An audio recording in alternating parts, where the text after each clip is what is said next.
আপনারা জানেন যে 1999 সালে এই জিয়া রহমান ফাউন্ডেশনের প্রতিষ্ঠা লাভ করে এবং এটা সম্পূর্ণ একটি সেবামূলক অরাজনৈতিক সংগঠন এবং এইভাবেই আমরা কাজ করে আসতেছিলাম 1991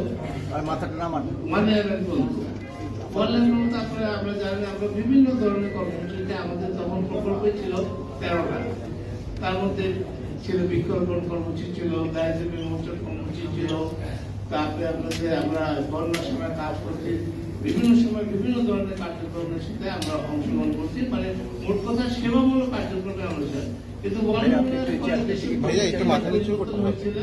এবং আমাদের যে প্রেসিডেন্ট জনাব তারেক রহমান, এই সংগঠনের প্রেসিডেন্ট জনাব তারেক রহমানের অমানসিক নির্যাতন করা হয়েছিল, মিথ্যা অপবাদ দেওয়া হয়েছিল, বিভিন্ন ধরনের কার্যক্রম করা হয়েছিল, যার প্রতিবাদে আমরা কিন্তু একসময় যদিও আমরা বনজানের আগ পর্যন্ত খুব একটা প্রচার বিমুখ ছিলাম না, কিন্তু বনজানের পরে আমরা প্রচারে এসে বসলাম, কিছু কিছু প্রচারে অংশগ্রহণ করছিলাম। আমরা সবসময় একটা সেবামূলক কাজ করে অরাজনৈতিক সেবামূলক কাজ করে যাচ্ছিলাম।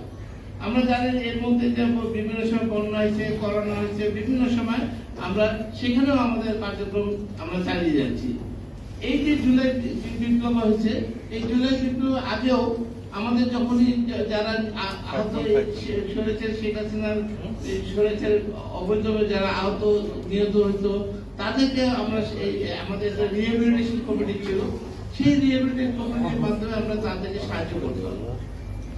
যখন জাতীয় পর্যায়ে সবাই মোটামুটি সব সংগঠন বলেন শেখ হাসিনার বিরুদ্ধে আন্দোলনে ঝাঁপিয়ে পড়লো এবং আমাদের জুলাই বিপ্লবের আন্দোলন শুরু, তখন কিন্তু আমরাও কিন্তু এর সাথে সম্পৃক্ত হয়েছি।